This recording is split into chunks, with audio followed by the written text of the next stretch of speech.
Gázi Béla úr lesz az, aki segítkezik. Szuper 1600-as kategória. Béla, fogadjuk, azért választottuk ezt, mert te is ott versenyzel. És ha már nem kapsz díjat, akkor legalább vagy. Igen, ez megerősödött ez a kategória.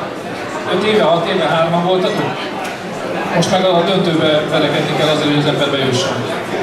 12. Így van. Szuper 1-6. 5. lett a tavaly még bajnoki címeket egymásra halmozó Lajos Gyula Luigi. Tegyük hozzá, nem azért, mert fakezül lett erre az évre, hanem leginkább az EB-n versenyzett, a Challenge-ben versenyzett, zónában, cseh bajnokságban, sok helyen helytált. Ez az idén a magyar bajnokságon kevésbé sikerült. Ugyancsak ezt mondhatnám el a 4. helyezettünkről is, aki halmozta az elmúlt években a bajnoki címeket, 9-et szerzett, ebben az évben nem sikerült a dobogó. Bánkuti ifjabb Gábor.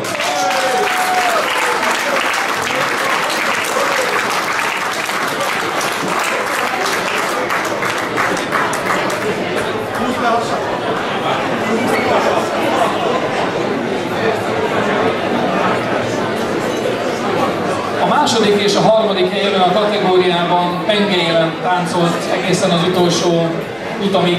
Nehéz volt eldönteni, hogy ki lesz a második. Erre esélye volt még Bánkuti Gabinak is, de aztán ő erről lecsúszott, majd úgy alakult, hogy a harmadik helyen Mózer Attila végzett a Skodával.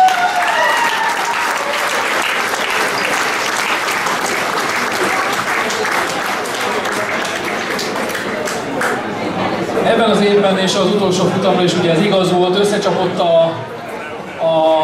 az őszülő halálték, hirtelen nem tudtam, hogy hogyan fogalmazzak Attila, és az ifjonti hév, vagyis Kovács Marci.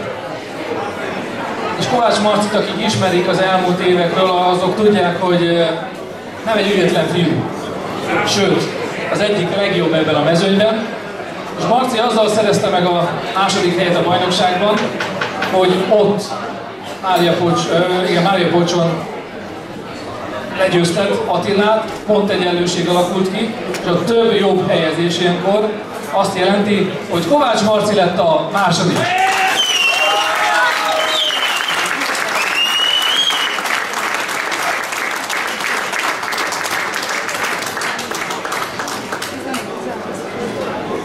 Vagy 10-15 évvel ezelőtt, de inkább 15, volt ő rallycrossos, aztán elvitte ettől a sportáktól a rally, majd tavaly 1 vagy 2 futam erejéig azt mondta, hogy hát miért ne, megpróbálta.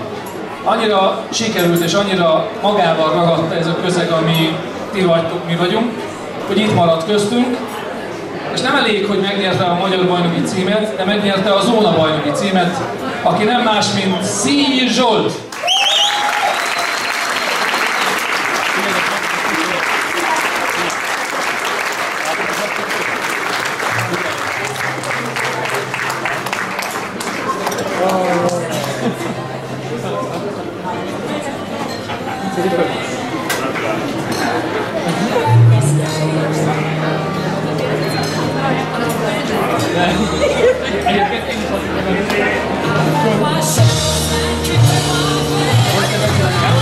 A Szuper 1600 első rögtönhetően a színpadon.